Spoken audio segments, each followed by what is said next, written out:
Thank you all. For those who don't know me, I'm Vaughan, Lindsay, Chief Executive of the Darlington Hall Trust, and I wanted to say a big thank you for coming here and a big welcome to Darlington. I was delighted when Nick asked me to speak, albeit very briefly, partly because somebody told me that you get asked to speak twice by SE UK at talks, once on your way up and once on your way down. So welcome to my second talk for SE UK. Nick asked me to talk a little bit about how the Social Value Act has impacted on a social enterprise. We are a social enterprise at Darlington, and what the impact has been on us. And I just wanted to say a little bit about Darlington, just to give you a bit of context, a little bit about the impact, which actually has been very little, but why that doesn't dishearten me, because I think there's still much that we can be positive about. So for those who don't know about Darlington, Darlington is a place of learning and experiment. We incubate, host and run a whole range of different activities in the areas of the arts, sustainability and social justice. We run 24 programs ourselves, we host about 100 others, and we have about 20 at the moment in incubation. So we have quite a rich flow of different activities going on across the estate all the time. We employ about 350 staff. We have about just under 1 million visitors a year come onto the estate or engage with our various programs. And we add about 15 million worth of GVA, gross value added, to the community each year. So for us, a reasonably significant organisation in our patch. We're not huge, but reasonably significant in our patch. And for us, we've also been on a journey ourselves. We started our lives as a philanthropy-driven organisation. We were set up by two very wealthy people who did huge numbers of remarkable things. And our recent journey has been about transferring ourselves from what I call a charity mindset, which is we do good things, give us money, to a social enterprise, which is we do good things and we're going to earn our own keep as well. And our big journey has been a shift from an organisation that used to earn about 35% of its income to this year an organisation that has earned 95% of its own income. And I say that because I've always brought up, my father was a very dour Scottish Presbyterian minister, and he spent all his time telling me, that if you have that, you can't have this. If you have pleasure, you've got to have some pain, and if you do these things, you can't have both. And his favourite phrase was, "You can't have your cake and eat it, son." And I always think, well, why the bloody hell not? I don't understand why you can't have both. And I don't understand why you can't deliver social value and social impact and run yourself as a really good business. These are not opposing things that we are told all our lives have to happen. And to me, that's been my drive here at Darlington to say that we will continue to deliver great social value as we have done throughout our 90-year history, but we will do it in a different way. We will earn our own keep. We can't rely on the fact that we just go out with a begging bowl each year, not least of which because it's bloody hard work doing that. It's much easier to earn your own keep. So for us, when I heard about the Social Values Act, of course, it's absolutely in our sweet spot. It talks to the three areas we're interested in, about the environment, the economy and social justice, and it talks about how you can bring those together. So we were hugely excited when it happened, and we thought, great things will happen. And then there was this deathly silence, and in reality, it's had very little impact on us, largely because it doesn't have a compulsion in it. It doesn't force people to do that. So it is an alliance of the willing.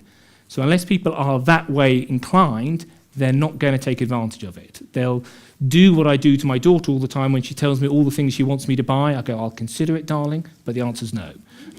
And of course, that's what a lot of public bodies will do. They go, "Yes, we've considered it," but the answer's no. So that makes it very difficult because it doesn't have a compulsion element to it.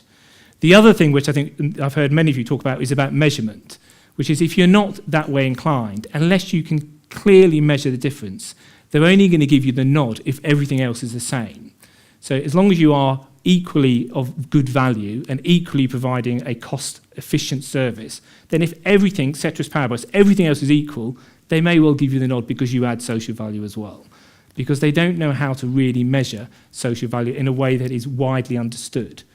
Now, we shouldn't be too worried about that. It took us, I remember 20 years ago when we were struggling to measure the environment, and of course we got down to a simple metric of CO2 emissions, which is flawed, but it is a simple measure everyone now feels comfortable using. But that does enable people to only use it on the margins. So they'll say, if on balance everything else is equal, why wouldn't you choose somebody who adds social value?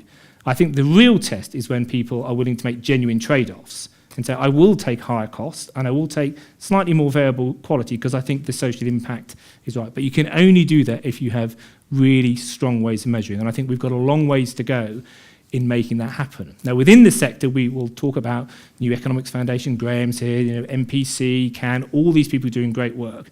But I think it will only take root when the traditionalists start measuring it. And I feel slightly heartened because I was with our auditors, PwC, who are an interesting but fundamentally dull bunch, and they were talking about their oops, sorry. Thank you very much. Very good, thank you, Nick. Thank you. But I was delighted when they were, of course, talking about their total impact measurement. It's got 2 M's. I don't know what the other M is, but TIMS. And actually, that's what it is. It's about saying, how do you balance the social, environmental, and economic values in hard metrics that enables you to make balanced decisions? So if you decide to do something that damages the environment, they can put a value on it, and you can begin to trade off whether you think the economic value of that. Now, that to me makes me heartened. When mainstream organisations begin to talk in that way, then it's not just us getting together, preaching to the converted, but it is becoming mainstream. My test is if I can read it in The Economist, then I know it's becoming mainstream. And I think this stuff is beginning to get mainstream, which makes me feel more optimistic. The other thing which we've noticed when we've tried to think about what's the impact is, in the end, it's about cost. So whenever I've gone to talk to public bodies, in our case, our district council or Devon County Council, which are our big procurement here, in the end, what dominates their thinking is, in this case, their 100 million cuts that they need to make. And whatever shape or form they give it in, what they're thinking about is, how can I get you to deliver my service cheaper? And they're trying to get you to cross-subsidise through your other income sources and ability to deliver what they knew they should do but can't afford to do anymore. And, of course, that's a very difficult dialogue to have.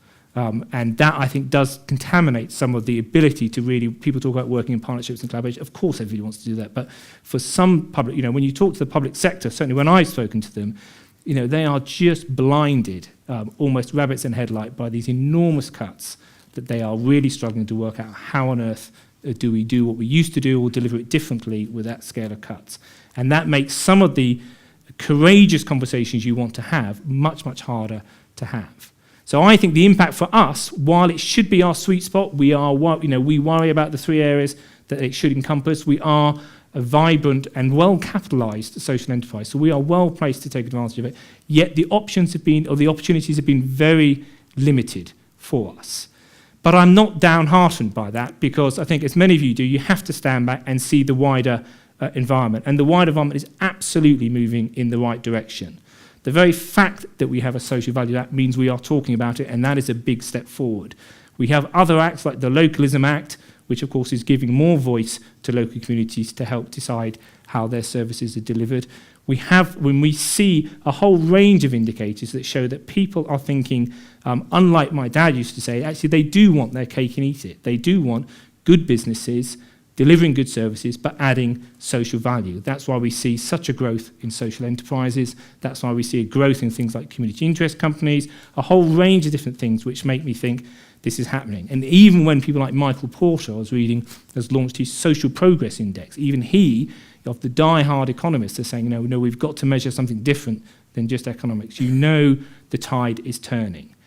So while I would say it has been limited, the impact so far, I don't think we should be downhearted. I remember when we first started talking about the environment, it has taken many years for that to really get mainstreamed and people to take that, and I think we're on a similar journey, and we need to be patient but persistent in pushing our case, and I think we will get there. And I hope in the end that I can go back to my dad's grave and say, you can have your cake and eat it, mate. It's not such a daft thing to do. So I hope that's of help, and again, enjoy your time at Darlington. Thank you.